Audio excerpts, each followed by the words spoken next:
The fluorescent orange sticker was slapped directly over my eye level on the front door, a notice of violation that felt more like a declaration of war. I didn't even stop to read the fine print about my unauthorized exterior camera. I just shoved the door open, my boots still caked with the gray, stagnant mud of the ravine behind the Shaw estate. In my right hand, I gripped a heavy leather satchel. It was waterlogged and reeked of the creek bed. But through the rusted zipper, the glint of stolen diamond rings and vintage watches was unmistakable. This wasn't just a neighborly dispute anymore. This was a crime scene. I checked my phone. The doorbell app was still screaming with alerts. 2 minutes ago, the white Range Rover had idled at the curb again. Chloe Shaw, the HOA president's 21-year-old princess, had stepped onto my porch with the casual grace of a girl walking into a boutique. She hadn't looked at the camera. She didn't have to. She knew her father owned the air we breathed in Harvest Creek Estates. She had scooped up my daughter Lily's 10th birthday gift and tossed it into the back seat like a bag of trash. "Not today, Peter," I whispered, my voice sounding like gravel in the quiet of my foyer. I looked at the locket I'd managed to recover from the mud of the ravine. The gold scratched. The chain snapped. But the photo of my late wife still visible behind the glass. It was the only thing I had left to give my daughter that mattered, and the Shaws had treated it like a trophy for their private graveyard. Across the street, the lights in the Shaw mansion flickered on. I could see Peter through the massive floor-to-ceiling windows of his study. He was pouring a scotch, adjusting his cashmere sweater, likely preparing the next round of fines to bury me under. He thought he was the sovereign of Harvest Creek. He thought he could use his daughter as a thief and the HOA checkbook as a shield. He didn't know I'd spent the last 3 hours in the mud. He didn't know I had the ledger Madeleine had leaked to me. And he certainly didn't know that the district attorney was currently staring at a GPS ping coming directly from his 3-car garage. The sirens were still miles away, but in the silence of the cul-de-sac, the countdown had already begun. Peter Shaw was about to find out exactly what happens when you rob the one man in the neighborhood who has nothing left to lose but the truth. I wiped a streak of creek mud off the locket's glass and stepped back out onto the porch. It was time to show the president exactly what his management fees had finally bought him. Today's story is from Mike Richards, a man defined by the quiet discipline of a high school gymnasium and the heavy silence of a house that felt too large after his wife passed away. Mike never asked for a spotlight or a title. He is a guy who believes in the simple sanctity of a promise made and a gift delivered. A philosophy forged through years of coaching teenagers that the rules only matter if they apply to everyone. When the predatory narcissism of the neighborhood elite threatened the one piece of light he had left for his daughter, Mike didn't just fight back for a stolen locket. He fought because he knew that in a world of manicured illusions, the only thing worth saving is the truth. Before we dive into today's story, if you like tales like this, smash that like button now. Comment below on where you're listening from and what time it is where you are. If you were in Mike's situation, what would you have done? Let's start a discussion.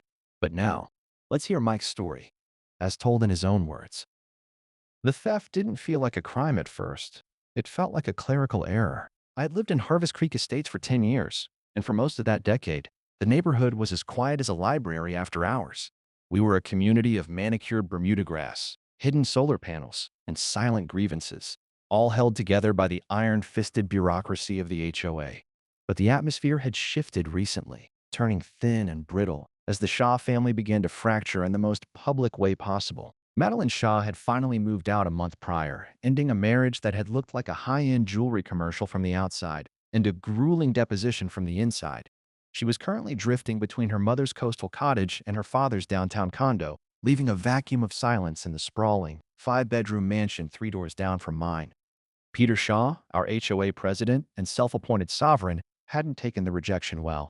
He spent his evenings manicuring his lawn to an aggressive, military perfection, his jaw set in a permanent sneer of entitled victimhood. Peter was obsessed with being seen as the good guy, the abandoned, doting father doing his best to hold the pieces together. In reality, I knew he was secretly scheming to keep their daughter Chloe under his roof by any means necessary. It wasn't about love. It was about the math. If he could prove Chloe lived with him full-time, he could slash his impending child support payments to Madeline by nearly 60%. He was an entitled narcissist who viewed his family members as assets to be managed rather than people to be loved. The package arrived at 2:14 p.m. on a Tuesday. I knew the exact time because the notification pinged on my phone while I was in the middle of a freshman weightlifting class at the high school. I had been checking my watch every 10 minutes, waiting for that specific alert. It was a small, heavy box, barely 6 inches square, but it held the weight of my daughter Lily's entire year. It contained a custom gold locket I'd saved months for, housing the only high-resolution photo we had of her mother, taken just weeks before the cancer had finally won. It was supposed to be the centerpiece of her 10th birthday, the first one she'd have to celebrate without a mother's hug. When I pulled my truck into the driveway at 4 o'clock, the porch was a desert of gray concrete. No box, no delivery slip, not even a stray piece of packing tape. I felt a cold knot tighten in my stomach, the kind of dread that starts in your toes and climbs up your spine. I climbed the stairs, checked behind the decorative planter, and even peered over the railing into the dormant azalea bushes. Nothing. I sat on the top step, the woods still radiating the afternoon heat, and pulled up my doorbell app.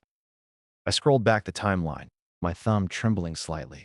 I expected to see a delivery driver making a mistake, or perhaps a desperate porch pirate from the city who had wandered into our gated sanctuary. Instead, the high-definition lens captured a white SUV, the brand-new Range Rover Peter had bought Chloe to compensate for the separation, idling at the curb. The driver's side door swung open, and Chloe stepped out. She didn't look like a criminal. She was dressed in a designer tracksuit that probably cost more than my first car, her blonde hair pulled back in a sleek ponytail, looking every bit the Harvest Creek princess. Her movements were practiced and terrifyingly casual. She didn't look over her shoulder. She didn't check the windows. She simply walked up my steps with an air of absolute belonging, scooped the box into her arms, and tossed it into the passenger seat like it was a bag of discarded fast food. I watched the video again, and then a third time, zooming in on her face. There was no hesitation, no rush of adrenaline, no guilt, just a bored, vacant expression. She drove the 3 doors down and pulled into the Shaw driveway, the heavy oak garage door swallowing the SUV and my daughter's locket whole. As I sat there, I saw Peter Shaw step out onto his front porch. He adjusted a small American flag hanging by his door, his eyes scanning the street with a predatory sort of vigilance. He looked toward my house, and for a second, our eyes met. He didn't wave. He didn't nod. He just adjusted his posture, smoothing his expensive polo shirt over his chest, the very picture of the virtuous leader. I sat in the silence of my truck for a long time, the engine ticking as it cooled in the afternoon heat. Across the street, a neighbor's sprinkler hissed, rhythmically hitting a fence with a sound like a heartbeat. I realized then that my daughter's heart was sitting in a pile of stolen mail inside that house, protected by a man who believed the world owed him everything, and that his daughter was entitled to take whatever was left. I wasn't just dealing with a spoiled kid. I was dealing with a family that thought they were above the very laws they enforced on the rest of us. I didn't go to the police that night. I knew the social architecture of Harvest Creek too well for that. Peter Shaw played golf with the precinct captain and sat on the board of the local hospital with the district attorney's wife. In a town this small, a gym teacher's doorbell footage was a technical glitch waiting to happen if it went through the wrong hands. No, I decided to give him one chance, not for his sake, but for Lily's. I needed that locket back before her party the next evening, and a police report wouldn't put it back in my hands by sunset. I walked down the sidewalk, the evening air smelling of freshly mown grass and expensive cedar mulch. Every house I passed was a monument to Peter's influence. I saw the board-approved stickers on the trash cans and the uniform black mailboxes he'd forced everyone to buy 3 years ago. By the time I reached the Shaw estate, my heart was hammering against my ribs like a trapped bird. The house was a sprawling colonial, lit up by recessed LED lights that made the white columns glow with a sterile, ghostly light. I rang the bell. The chime was melodic and lingered too long. Peter opened the door himself. He was holding a glass of amber liquid, neat scotch by the smell of it, and wearing a cashmere sweater draped over his shoulders despite the humidity. He looked me up and down, his eyes landing on my faded coaching polo with a flicker of practiced disdain. "Mike, a bit late for a social call, isn't it?" His voice was smooth, carrying that patronizing lilt he used during board meetings when someone questioned the budget. "If this is about the drainage issue on the north side, I've already told the committee it's under review." "It's not about the drainage, Peter," I said, keeping my voice low. I didn't want to wake Lily, who was back at my house watching a movie. It's about a package. A small box delivered to my porch at 2:14 p.m. today. I have footage of Chloe picking it up. The change in his expression was microscopic. A slight tightening of the jaw, a tiny narrowing of the eyes. But the good dad mask stayed firmly in place. He took a slow sip of his drink, letting the silence stretch between us until it felt like a physical weight. Chloe? Picking up your mail? He chuckled, a dry, hollow sound. Mike, the girl is under an immense amount of stress. Her mother is, well, you know the situation. Madeline has been quite flighty lately, moving between her parents' homes. It's been hard on the girl. If she picked up a box, she likely thought it was one of the dozens of deliveries we get here every day.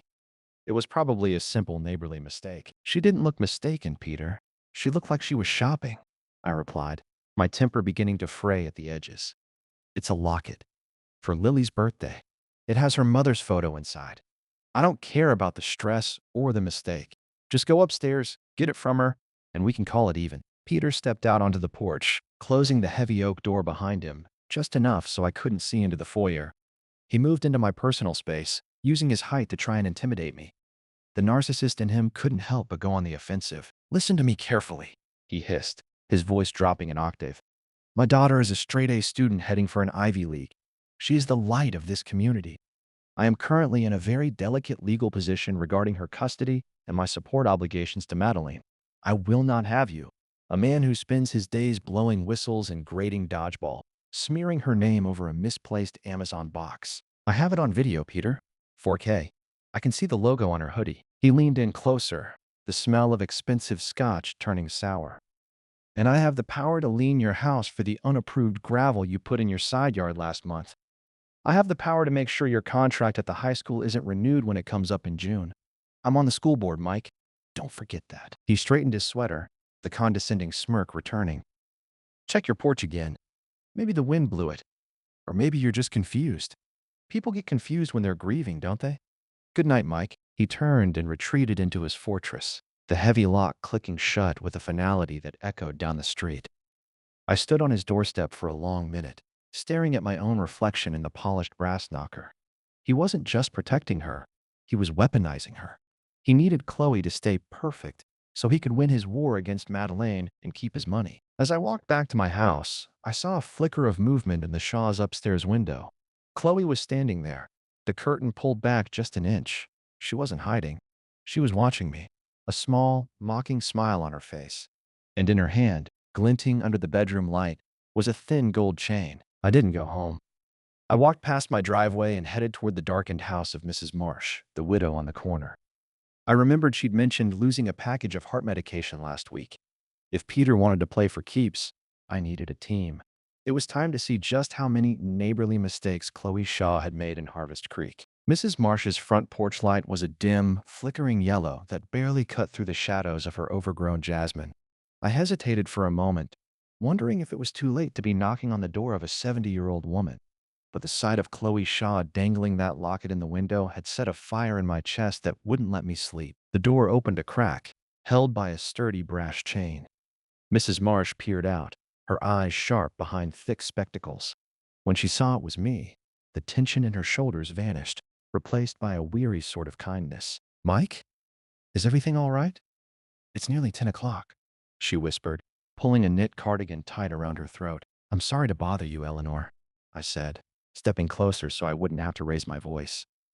But I remember you mentioning a missing delivery last week. The heart medication? I think I know what happened to it, and I think I know who took it. She went quiet for a long beat, her gaze drifting toward the Shaw mansion at the end of the street. Without a word, she unlatched the chain and gestured for me to come inside. Her living room smelled of lavender and old paper, a stark contrast to the sterile, museum-like coldness of Peter's house. She sat me down at a small lace-covered table and brought out a manila folder. I didn't want to say anything, Mike, she said, her voice trembling slightly. He's been very helpful with my property taxes, or so he says. But after my pills vanished, I went to the pharmacy. They showed me a photo from their parking lot. A white SUV was parked next to the delivery van. I didn't think much of it until I saw Chloe walking into the boutique next door wearing a scarf I'd seen in a catalog for $300. She's been taking things from everyone, Eleanor. I have her on video taking Lily's birthday gift today. When I confronted Peter, he threatened my job.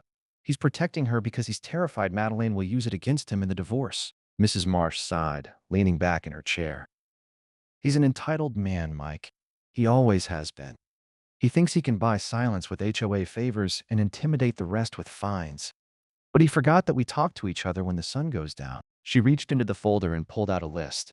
It was a handwritten log of dates and descriptions. I'm not the only one. The Millers lost a digital camera. The Henderson boy never got his graduation gift. We all thought it was a fluke or a bad driver. But once you start looking for that white Range Rover, you see it everywhere. We need to get everyone together, I said, the plan beginning to take shape in my mind. But we can't do it here. Peter has cameras on the street lights, board-approved security measures that he controls. If he sees 5 of us in one living room, he'll know the hunt is on. Just as I said it, a bright light swept across the living room wall. We both froze. I crept to the window and peeled back the curtain just enough to see. Peter's SUV was idling at the curb in front of Mrs. Marsh's house. The high beams were pointed directly at her front door. He didn't get out. He just sat there, a dark silhouette behind the glass, letting us know he was watching. He's trying to scare us, Mrs. Marsh whispered, standing beside me. It's working, I admitted, my heart thudding. But he's also proving he's desperate. He wouldn't be sitting out there in the dark if he wasn't terrified of what we're talking about. The SUV finally roared to life and pulled away, but the message was received. Peter Shaw wasn't just the president of the HOA anymore. He was a warden guarding a prison of his own making. I looked at the list Eleanor had compiled and realized this wasn't just about a locket anymore. It was about a decade of bullying and a spoiled girl who thought our lives were her personal shopping mall. We meet tomorrow night, I told her, my voice steady. At the high school gym. I have the keys, and there are no HOA cameras there. Tell the others. Tell them to bring every tracking number and every photo they have. As I walked back to my house, I felt the weight of Peter's gaze from his second-story window. He thought he was the good guy, protecting his daughter's future. He didn't realize he was just the architect of a collapse that was already 24 hours in the making. I woke up the next morning to the sound of a staple gun. When I opened my front door, I found a fluorescent orange notice of violation tacked directly to my siding at eye level. The charge was unauthorized structural surveillance, a fancy way of saying my doorbell camera was now a crime in Peter's kingdom. Beneath that, a second notice informed me that my back fence was 4 inches too high, carrying a daily fine of $50 until rectified. Peter wasn't just defending Chloe anymore. He was trying to bury me in paperwork before I could reach the school gym. The meeting at the high school was set for 8 o'clock. I spent the day going through the motions of teaching, my whistle hanging heavy around my neck, while my mind tracked the location of that white SUV. At 7:30, I unlocked the side door of the gymnasium. The cavernous room smelled of floor wax and old rubber. The hum of the overhead lights the only sound until the creek watchers began to trickle in. Mrs. Marsh arrived first, clutching her manila folder like a shield. She was followed by David Miller, a quiet accountant who had lost a $300 digital camera, and Sarah Henderson, whose son's graduation watch had vanished from their porch in broad daylight. By 8:15, there were 7 of us sitting in a circle of folding chairs on the mid-court line. He knows, I told them, the echoes of my voice bouncing off the bleachers. He sat outside Eleanor's house last night. He's already started the fines on my property. If we do this, we have to do it together. If one of us folds, he'll pick the rest of us off one by one. David Miller leaned forward, his face tight with indignation. It's not just the mail, Mike. My brother-in-law runs the hardware store in town. He told me Peter came in last month and settled a bill for an expensive power drill that Chloe allegedly walked out with. Peter told him she was distracted by the divorce and that a police report would only hurt the town's property values. He's been paying for her crimes with HOA funds. I'd bet my license on it. The room went cold.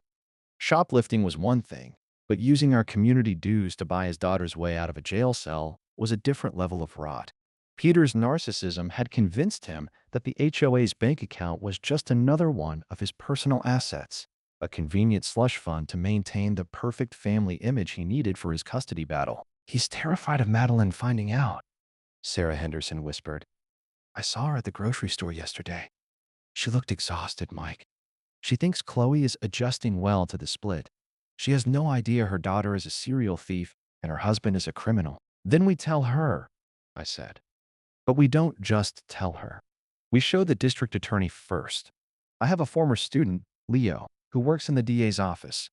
He's been looking for a reason to audit Harvest Creek's books for years. If we can prove Peter is using our money to hush up local shopkeepers, the Good Guy Act is over. Just then, the heavy double doors at the end of the gym creaked open. A tall, elegant woman stepped into the light. It was Madeline Shaw. She looked pale, her eyes darting between the circle of residents and the folders in our laps. "I saw the cars in the lot," she said, her voice trembling but clear. "I knew something was happening. Peter told me everyone was gossiping about our divorce, but I saw the video on your doorbell app through the shared account before he deleted my access, Mike. I saw what she did." She walked toward us, her heels clicking on the hardwood. She didn't look like the woman from the jewelry commercials anymore. She looked like a mother who had finally realized she was living in a house built on lies. "He's been telling me she's an angel," Madeline whispered, tears welling in her eyes. "He said she was the only thing keeping him sane. But he's not protecting her. He's using her as a pawn so he doesn't have to pay me a dime. Tell me everything. I want to know every single thing my daughter has taken." I handed her the list Mrs. Marsh had compiled. As Madeline read the names and the items, the silence in the gym was absolute. The sovereign of Harvest Creek had spent so much time watching the front gates that he'd forgotten to check the locks on his own back door. The rebellion wasn't just the neighbors anymore. It had reached the inside of his own home. Madeline's presence changed the temperature of the room. It wasn't just a neighborhood grievance anymore. It was a forensic autopsy of a family. She stayed with us until nearly midnight, her face hardening with every new story of a missing prescription or a stolen birthday card. When the meeting finally broke up, she walked with me to my truck, the cool night air biting at our lungs. "He thinks he can control the narrative," she said, her voice a low, jagged rasp. "He's been telling the court that I'm the unstable one, that Chloe needs his steady hand to stay on track. If the judge sees what he's been covering up, Peter loses everything: the house, the reputation, and his leverage. We need the physical evidence, Madeline," I said. "The video is good, but Peter will claim it was a one-time lapse in judgment. We need the volume. I saw her walking toward the woods behind your property last week with a heavy trash bag. She didn't have it when she came back." She looked toward the dark tree line that bordered the estate, the dry creek bed. "It's the only place she'd go. She used to play there when she was little. Peter never goes down there. He's too worried about ruining his Italian loafers." We didn't wait for morning. I grabbed a high-powered flashlight from my glove box, and we hiked through the narrow trailhead that separated the manicured lawns of Harvest Creek from the unkempt wilderness of the county line. The transition was jarring. One minute, we were under the glow of Peter's board-approved streetlights, and the next, we were stumbling through brambles and slick mud. We found it about half a mile in, tucked under a limestone overhang where the creek turned sharply toward the ravine. "Oh, God," Madeline whispered, her hand flying to her mouth. The flashlight beam cut through the darkness, illuminating a scene that looked like a ransacked post office. There were hundreds of them. Cardboard boxes flattened by the rain, padded yellow envelopes torn down the middle, and plastic shipping bags snagged on the thorn bushes. I knelt down, my boots sinking into the silt. I picked up a waterlogged box. The address label was still legible: Mrs. Eleanor Marsh, 42 Oak Circle. Inside was the empty plastic bottle that had once held her heart medication. I moved the light further back into the shadows and saw something glinting. "Look," I said, pointing the beam at a pile of discarded electronics and jewelry boxes. Madeline stepped forward, her breath hitching. She reached into a pile of debris and pulled out a small, velvet-lined box. It was open. Inside, resting in the mud, was the gold locket. The chain was snapped, but the engraving was unmistakable. "For Lily, always." "He let her do this," Madeline said, her voice shaking with a terrifying kind of clarity. "He watched her come home with bags she didn't buy and boxes she didn't order, and he just patted her on the head and told her she was his perfect girl, while he used the HOA checkbook to pay off the store owners who noticed. He's not a father. He's an accomplice. He's a narcissist, Madeline. To him, Chloe isn't a daughter. She's a trophy. If the trophy is tarnished, it reflects on him. So he just keeps polishing the outside while the inside rots." I started taking photos, the flash of my phone camera strobing against the dark woods. I documented the names on the boxes: the Millers, the Hendersons, the Grahams. It was a map of Peter Shaw's kingdom, and every piece of trash was a citizen he had betrayed. As we were bagging the locket, The woods suddenly went silent. No crickets, no wind. Then, the distinct crunch of a dry branch snapping echoed from the ridge above us. I swung the flashlight upward. Standing on the edge of the ravine, silhouetted by the moonlight, was Chloe. She was wearing that same designer hoodie from the video, her arms crossed over her chest. She didn't look scared to be caught in the middle of a graveyard of her own making. She looked annoyed. "Dad said you'd be down here," she called out, her voice echoing off the limestone. "He says you're trespassing on HOA common area property after hours, Mike. That's a $500 fine. Each." "Chloe, honey, come down here," Madeline cried out, her voice breaking. Chloe didn't move. She just looked at her mother with a cold, vacant indifference that chilled me more than the night air. "Dad said you'd try to turn me against him. He said you're just mad because he's the one who actually wants me. You should go home, Mom. You don't live here anymore." She turned and vanished into the trees before Madeleine could speak again. A moment later, the distant roar of a powerful engine signaled that the white SUV was headed back to the mansion. Peter wasn't just watching us anymore. He was using his daughter to deliver the final warning. "He's turned her into him," Madeleine whispered, staring at the empty ridge. "Not quite," I said, holding up my phone, which was still recording. "You just let her confess to a felony on camera. And I think it's time we showed the district attorney exactly how Peter Shaw runs his common areas." I didn't sleep. I spent the pre-dawn hours at my kitchen table, cleaning the silt from Lily's locket with a soft cloth and a bowl of warm water. The gold was scratched, and the hinge was stiff, but the photo of her mother was miraculously dry behind the sealed glass. I looked at the clock. 6 a.m. In 2 hours, I was supposed to be in the gym. In 4 hours, Peter Shaw was scheduled to chair a special disciplinary hearing at the school board office. He wasn't wasting time. He was moving to cut my legs out from under me before I could walk into a courtroom. I bypassed the school and drove straight to the county courthouse. Leo, my former student, was already at his desk in the district attorney's annex, surrounded by stacks of case files that looked like paper skyscrapers. He looked up, his eyes tired but sharp, and noticed the mud still caked on my boots. "Coach Richards," he said, standing up. "You look like you've been digging a grave." "I found one," I replied. I laid the plastic bags of evidence from the creek on his desk, followed by my phone. There's video of the theft, video of the confession, and photos of nearly 50 stolen parcels. And there's more. One of the residents, an accountant, is certain Peter is using HOA dues to pay off local vendors Chloe robbed. Leo's expression shifted from professional curiosity to predatory focus. He scrolled through the photos of the creek bed, his jaw tightening as he saw the name on a discarded heart medication bottle. "Mrs. Marsh. I grew up across the street from her. Peter Shaw is shaking down a widow to cover for his kid? He's doing more than that. He's using his seat on the school board to have me fired today for harassing his daughter. He thinks if he destroys my credibility, this all goes away." Leo picked up his desk phone. "Not today. If he's using association funds for private settlements, that's not just a neighbor dispute. That's an organized scheme to defraud. I'm going to pull the Harvest Creek bank records. Mike, go to your hearing. Don't say a word about the DA. Let him talk. Let him dig his hole as deep as he can." I arrived at the school board office at 10 a.m. The room was small, windowless, and smelled of stale coffee.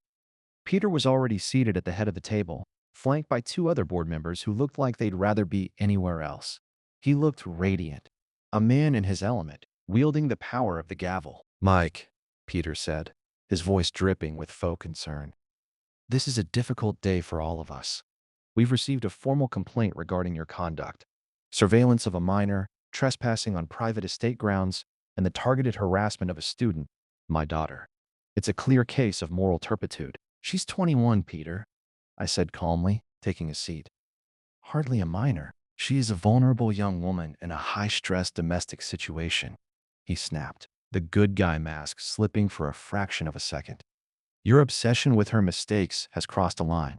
We are here to discuss your immediate suspension without pay, pending a full investigation into your fitness to work with children." He leaned forward, his eyes gleaming with narcissistic triumph. He thought he'd won.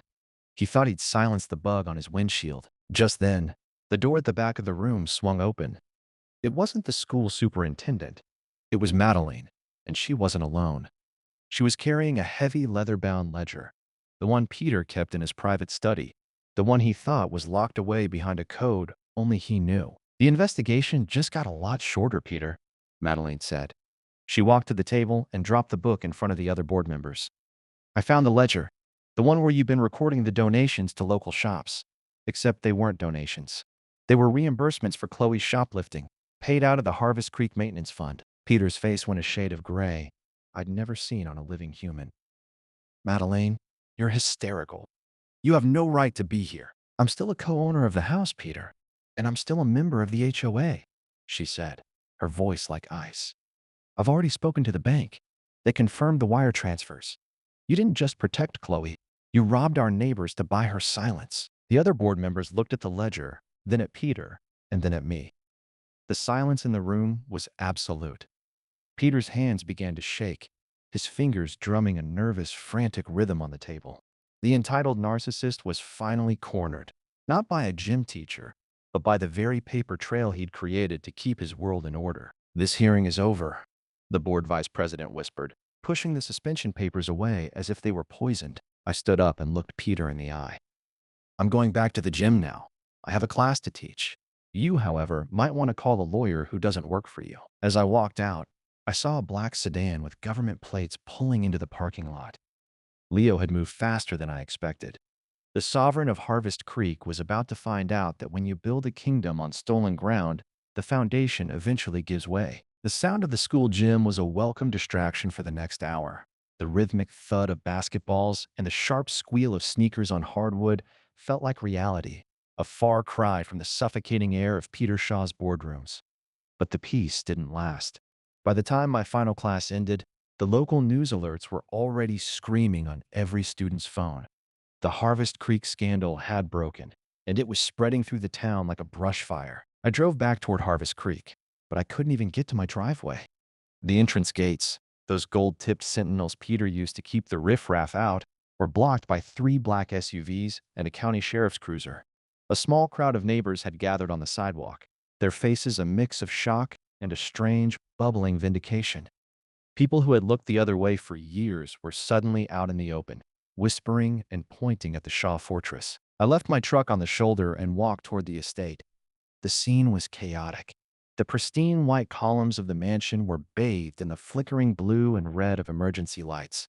Officers were carrying boxes out of the front door, the same kind of heavy banker's boxes Peter used for his official business. I saw a young deputy carrying a plastic-wrapped evidence bag containing what looked like a dozen high-end watches and several rolls of cash. I found Madeleine standing near the curb, her arms wrapped tightly around herself despite the humidity. She looked years older than she had that morning, the exhaustion of the secret finally catching up to her. "Where is he?" I asked, stopping beside her. "In the study," she whispered, nodding toward the second floor. "They've been in there for an hour with the forensic auditors. And Chloe, she's in the back." She tried to drive the Range Rover through the boxwood hedge when she saw the warrant. They had to block her in with a cruiser and take her keys. She's been screaming at the deputies about her civil rights. Just then, the front door opened, and Peter was let out. He wasn't in handcuffs yet, a final courtesy from the precinct captain he used to play poker with. But the good guy mask had been obliterated. His hair was disheveled, his expensive silk shirt was untucked, and his face was a mask of pure narcissistic rage. He wasn't looking at the officers or the cameras. His eyes were fixed on me, pinpointed with a murderous intensity. He broke away from the deputy and stormed toward the edge of the lawn, stopping just inches from the property line as if an invisible wall still protected his kingdom. "You think this is a victory, Mike?" he hissed, his voice trembling with a terrifying intensity. "You've destroyed a young woman's life. You've ruined the property values of every person on this street. Do you have any idea what this kind of press does to a neighborhood? All for a cheap piece of gold and a dead woman's photograph." "It was never about the locket, Peter," I said, my voice steady, even as my blood boiled. "It was about the fact that you thought you could own people. You thought you could steal their peace of mind and pay for it with their own money. You turned your daughter into a weapon of your ego." "I was protecting my family," he bellowed, the sound echoing off the neighboring houses, causing a few people in the crowd to flinch. "Everything I did to keep us together, to keep the vultures like Madeline from tearing it apart and taking what I built." Madeline let out a short, sharp laugh, a sound of pure disbelief. "You weren't protecting us, Peter. You were protecting your bottom line. You let Chloe become a serial thief because it was cheaper than paying me child support. You traded your daughter's future for a lower monthly payment, and you were too arrogant to think anyone would notice the missing pieces. The deputy sheriff, a man Peter had likely tried to intimidate a dozen times at HOA events, stepped forward and placed a firm hand on Peter's shoulder. Mr. Shaw, we're done here. We need to go down to the station.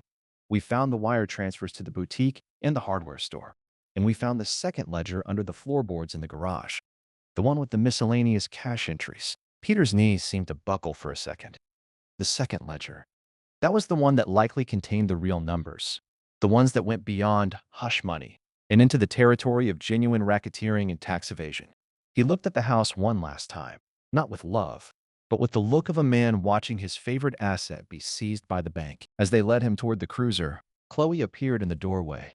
She looked smaller than I'd ever seen her, stripped of the designer hoodies and the swagger. She watched them put her father into the back of the car, but she didn't cry.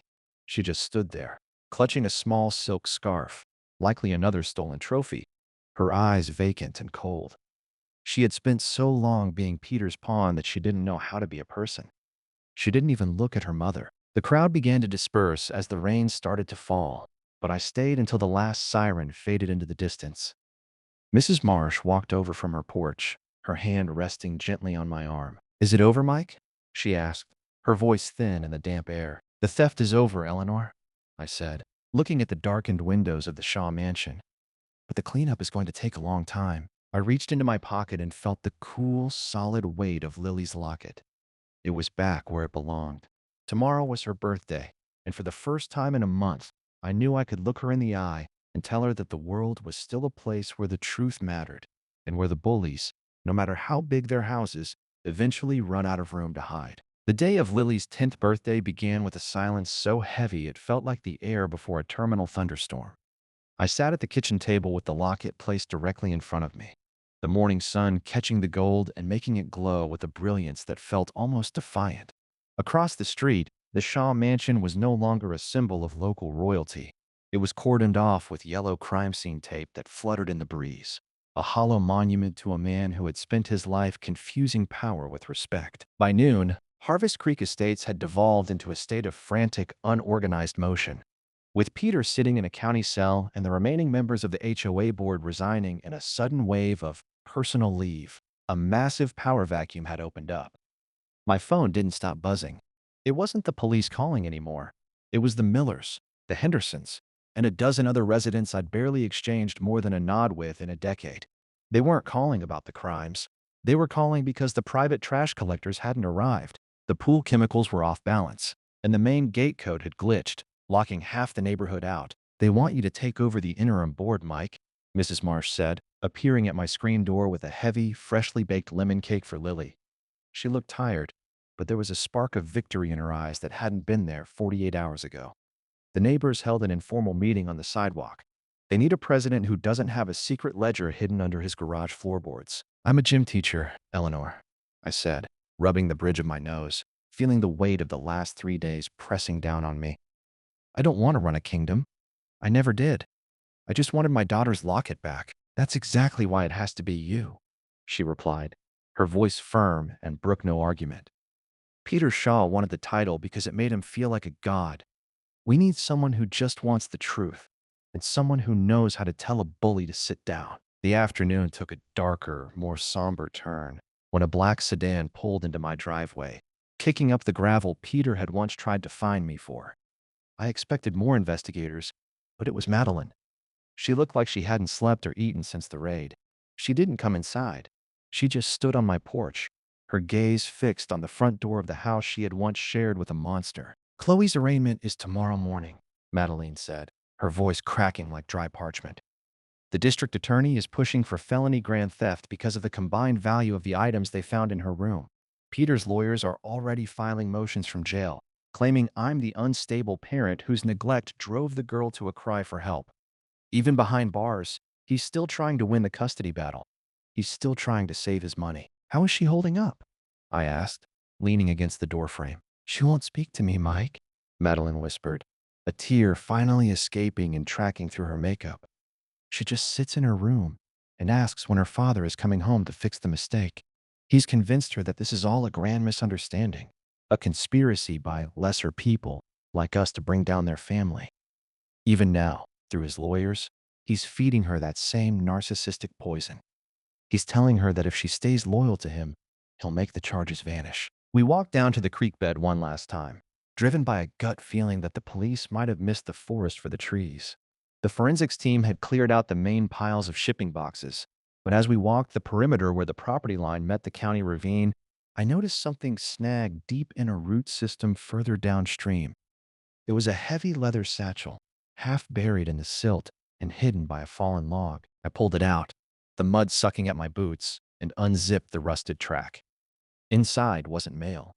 It was a collection of high-end jewelry, heavy engagement rings, vintage gold watches, and a set of ornate antique silver spoons.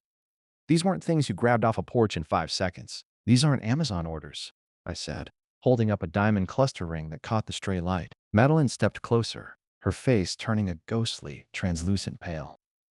Those are from the estate sales. Last summer, Peter chaired the Harvest Creek Heritage Days. He and Chloe volunteered to go into every house on this street to inventory items for the HOA's master insurance policy. He wasn't just covering for her, Mike. He was scouting for her. The realization hit me with the force of a physical blow. Peter Shaw hadn't just been a doting father hiding a daughter's mistakes. He had systematically groomed her, turning her into a professional thief to supplement the extravagant lifestyle he couldn't actually afford on a lawyer's salary. The embezzlement was just the appetizer. The Harvest Creek HOA was a sophisticated front for a burglary ring, run by the man at the head of the table. He didn't just ruin her future, I said, looking at the glittering stolen treasure in the mud. He turned his own child into an apprentice. He used her because he knew nobody would suspect the president's daughter. I looked up toward the ridge and saw a figure on the second-story balcony of the Shaw mansion. It was Chloe. She was standing perfectly still, looking down at us in the creek. She wasn't smiling anymore, and the mockery was gone. She looked like a girl who had finally realized that the man who told her she was a princess had actually been building her a cage, one made of gold, but a cage nonetheless. I didn't wait for the morning to call Leo. The leather satchel was sitting on my kitchen island, the smell of damp earth and old metal filling the room. It was the smoking gun that shifted this from a story of a spoiled girl to a calculated criminal enterprise. Leo arrived at my house within 20 minutes, followed by a forensic tech who handled the jewelry with more care than Chloe ever had. As the tech bagged the diamond rings and the silver spoons, Leo walked to my window and looked out at the Shaw mansion. "This changes the charges from grand theft to racketeering," Leo said, his voice flat. If Peter was using his HOA authority to gain entry into homes for the purpose of scouting thefts, he's looking at 20 years, minimum. But we need Chloe to confirm the timeline. We need her to admit he was the one pointing her toward the targets. "She won't talk," I said. "She still thinks he's going to swoop in and save her." "She'll talk once she sees the new warrant," Leo replied. By 8 a.m. the next morning, the courthouse was a media circus. I sat in the front row of the gallery, Lily's locket tucked safely in my pocket. Peter was led in first. He was wearing a cheap orange jumpsuit that sat poorly on his shoulders, but he still held his head with that same insufferable, narcissistic tilt. He scanned the room, his eyes lingering on me with a cold, silent promise of revenge. Then came Chloe. She looked fragile, her hair unwashed and her eyes rimmed with red. When she saw her father, she reached out a hand, but the bailiff moved her toward the defense table. Peter didn't even look at her.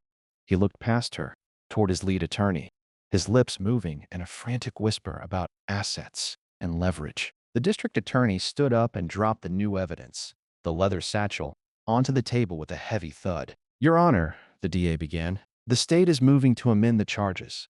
New evidence suggests that the defendant, Peter Shaw, used his position as HOA president to facilitate a series of residential burglaries, using his daughter as the primary operative. We have evidence of a secondary ledger and a cache of stolen goods from Heritage Days that were never reported missing because the victims didn't even know they were gone yet." The courtroom erupted. Peter's lawyer started shouting about discovery violations, but Peter himself just sat there, staring at the satchel.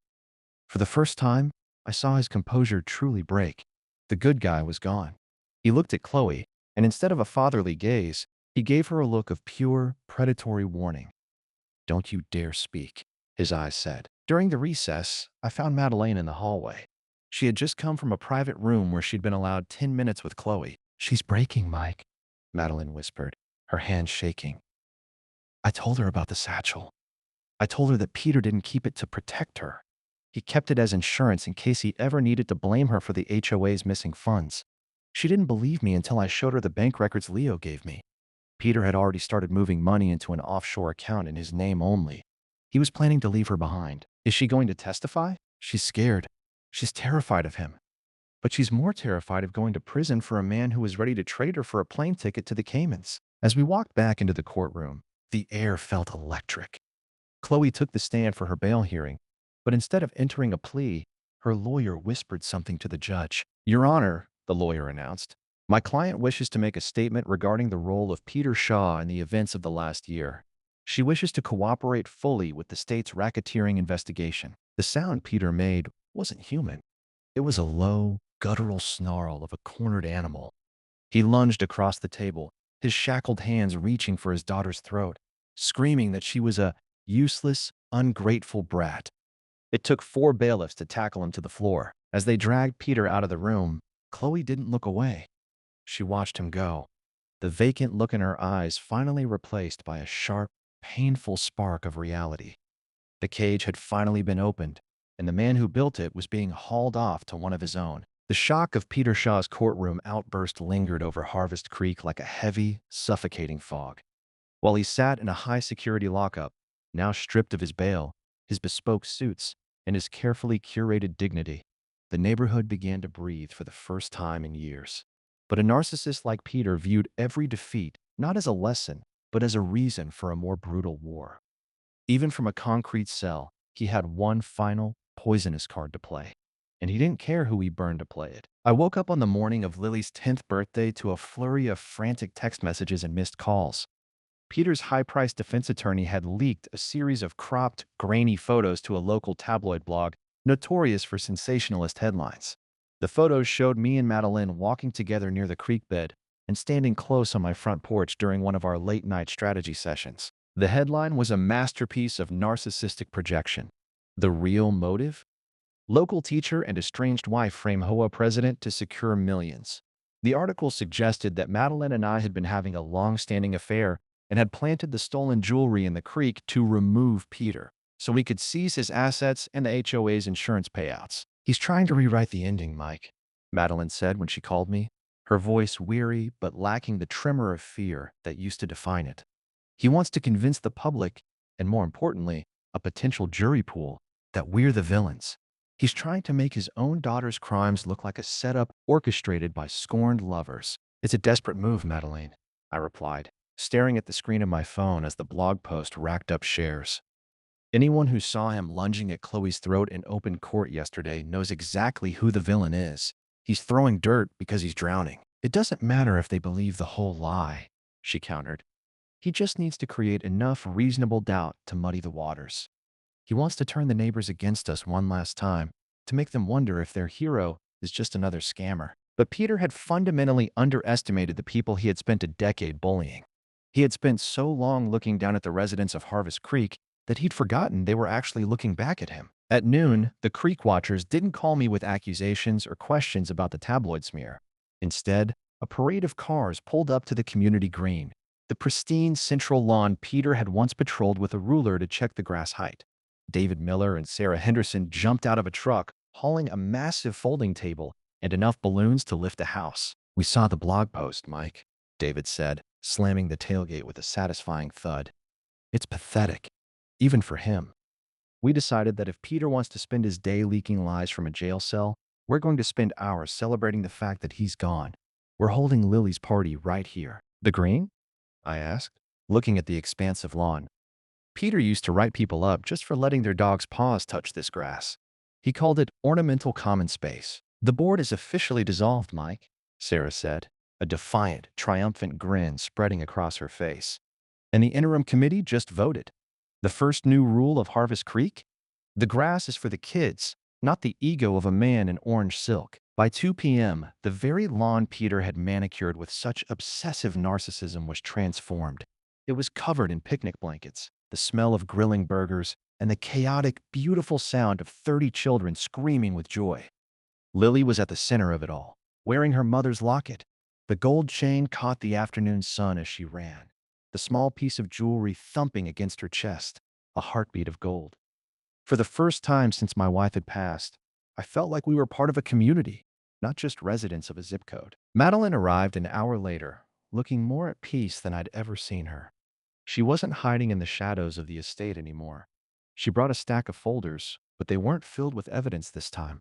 They were the legitimate financial records she had helped Leo recover from Peter's hidden offshore accounts. She sat with me on a wooden bench, watching the sunset dip behind the rooftops. Chloe officially signed the plea deal an hour ago, she told me quietly. She gave the DA everything. The dates, the pawn shop receipts, and the voice memos Peter sent her detailing which houses were vulnerable during the Heritage Days tours. She's going to a diversion program and extensive therapy. She's got a long road, Mike, but she's finally out from under his thumb. And Peter? The DA added 12 counts of racketeering and 6 counts of witness tampering because of that blog post today. The judge saw it as an attempt to intimidate you. He's never coming back to Harvest Creek. As the party began to wind down and the fireflies started to blink in the tall grass near the creek, a silence fell over the neighbors.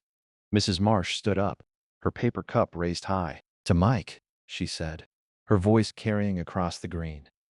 And to the truth, we spent a long time being afraid of a man who lived in a house of cards. Thank you for being the one to finally blow it down. I looked toward the Shaw mansion. The president plaque had been ripped from the door, leaving a pale, rectangular scar on the dark wood. The house was dark, its power finally cut. The narcissist's kingdom had fallen, and in its place, the people he had tried to silence were finally finding their voices. I reached out and squeezed Madeleine's hand, not as a lover, but as a comrade who had survived the same war.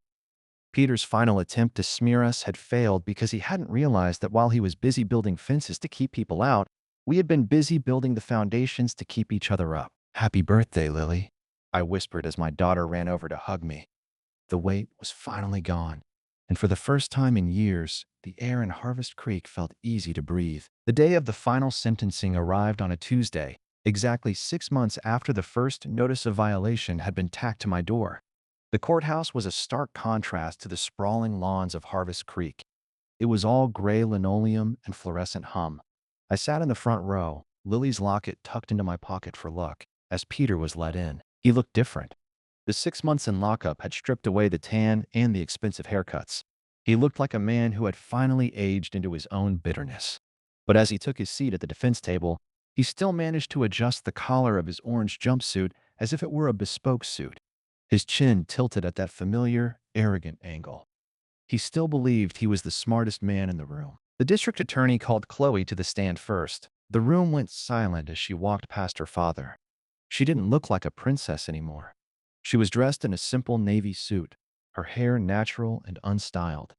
She looked like a girl who had spent the last half year in a mirror-walled room, forced to look at exactly who she had become. Chloe, the DA began, did your father ever discourage you from taking items that didn't belong to you? No, she said, her voice small but clear. She didn't look at Peter. He told me that the people in Harvest Creek were sheep. He said that because he managed their lives, we were entitled to a management fee that the banks didn't know about. He coached me on how to look for jewelry boxes while he was talking to the homeowners about their roof tiles. A low murmur rippled through the gallery.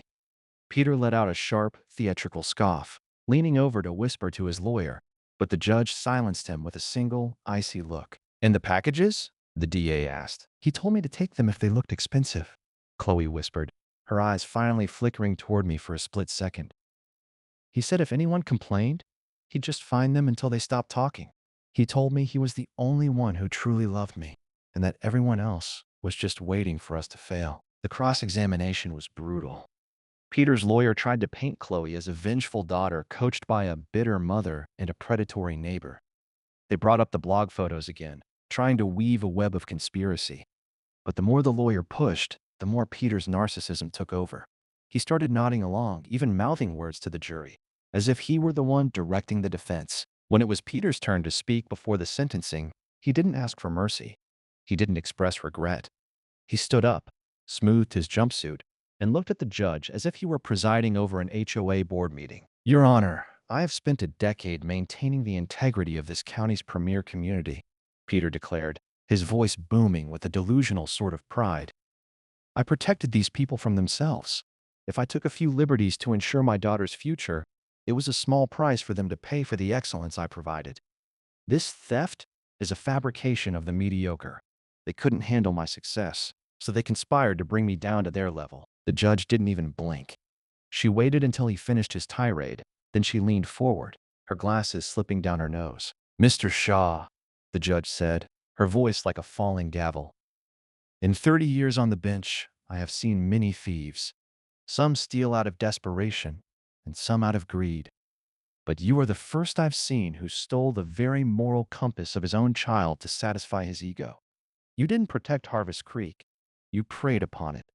And you didn't love your daughter. You used her as a tool for your own vanity. The sentence was 20 years, 12 for the racketeering and embezzlement, and 8 for the organized burglaries and witness tampering, to be served consecutively. As the bailiffs moved in to lead him away, Peter finally broke. He didn't go out with dignity.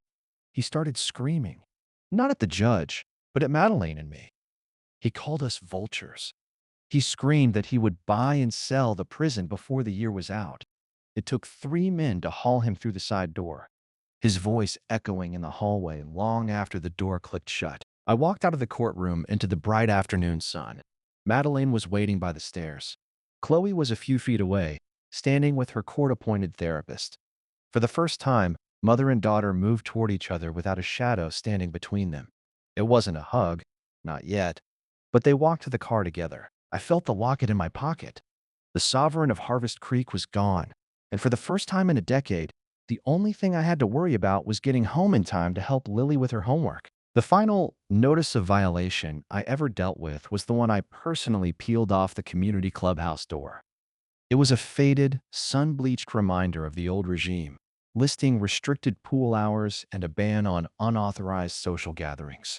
I crumpled it into a ball and tossed it into the bin, replaced by a simple, hand-painted sign that read, Harvest Creek Town Hall, all welcome. The transition hadn't been easy. The months following Peter's sentencing were a chaotic blend of forensic accounting and emotional repair. We had discovered that the landscaping fund had actually been Peter's private legal defense retainer, and the security fee had been paying for the very cameras he used to stalk the residents. But as the stolen money was slowly recouped through the sale of the Shaw estate, the neighborhood began to change in ways that didn't show up on a balance sheet. I stood at the podium in the clubhouse, looking out at a room that was packed to the rafters. For the first time in Harvest Creek history, there wasn't a single person checking their watch or looking over their shoulder.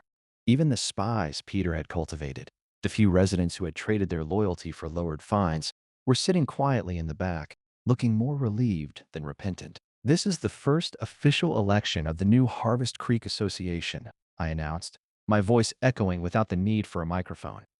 We've scrapped the old 300-page bylaw book. The new one is 10 pages long. It focuses on safety, maintenance, and the radical idea that we should actually talk to each other before we send a legal threat. A ripple of laughter went through the room. I looked over at the front row. Mrs. Marsh was there, wearing a new gold watch, a gift from the neighborhood to replace the one Chloe had taken. Next to her sat Madeleine. She had moved into a modest townhouse 2 miles away, finally free of the mansion that had felt more like a mausoleum. She looked healthy, her eyes bright, with a peace she had fought hard to earn. Chloe wasn't there, but she was doing the work. She was halfway through her court-mandated restitution program, spending 40 hours a week at a local shelter. Madeleine had told me that Chloe had finally started to talk, not about Dad's plan, but about her own guilt. It was a slow, painful crawl toward being a real person. But for the first time, she was doing it without a shadow over her shoulder. The nominations for board president are open, I said. David Miller stood up immediately. I nominate Mike Richards, permanent, not interim. The applause was instantaneous and deafening. I held up my hands, shaking my head with a small smile. I appreciate that, David. Truly. But I'm a gym teacher. I've spent the last 6 months looking at ledgers and talking to lawyers, and frankly, I miss the sound of a whistle and the smell of a gymnasium. I'm declining the nomination. The room went silent, but it wasn't a disappointed silence. It was one of understanding. I'm nominating Eleanor Marsh, I continued. She knows every person on this street. She knows every story. And most importantly, she's the one who kept the records when nobody else dared to. She's the heart of this place. Eleanor looked shocked. Then slowly, a regal sort of pride settled over her. She stood up to a standing ovation that lasted for 3 full minutes. The creek watchers had officially become the creek keepers. After the meeting, I walked out into the cool evening air. The gold-tipped gates at the entrance had been left open. We had voted to keep them that way during the day. The fortress mentality was officially dead. I walked toward my house, but stopped when I saw a figure sitting on the edge of the dry creek bed behind the estate. It was Madeleine. She was looking down into the ravine where we had found the locket in the satchel. Thinking about the graveyard? I asked, sitting down beside her on the grass. Thinking about how much was buried here besides boxes, she said softly. Peter didn't just steal things, Mike. He stole time. He stole 10 years of my life and almost the entire childhood of my daughter. You got the truth back, I said. That's a hell of a foundation to build on. She looked at me, and for the first time, there was no talk of legal strategy or financial ruin. I wanted to thank you, Mike, for Lily's locket and for not letting him win. Most people would have just paid the fines and moved away. He took the one thing I had left of my wife, I said, reaching into my pocket and touching the gold medal. He picked the wrong house to rob. We sat there for a while as the stars began to poke through the darkness over Harvest Creek. In the distance, I could hear the sounds of a neighborhood actually living. A dog barking, a teenager playing music too loud, the hum of a lawnmower. None of it was board approved, and all of it was perfect. I walked back to my porch where Lily was waiting for me. She was wearing her mother's locket over her pajamas, the gold glinting in the porch light. She didn't ask about the meeting or the HOA. She just asked if I wanted to watch a movie. I took one last look at the Shaw mansion. A for sale sign was staked in the front yard. The grass was starting to grow a little too long, and a few weeds were peeking through the driveway cracks. Peter would have hated it. I smiled, stepped inside, and closed the door. The sovereign was gone, and for the first time in 10 years, I was finally home. And that's Mike's story. Once again, thank you for sticking around. If you enjoyed the story, consider subscribing. It's the best way to help a small channel like this get noticed by the algorithm. But now, I'll turn it over to you. What do you think of today's story? What would you have done if you were in Mike's shoes? Comment below your thoughts, and I hope to see you in the next one.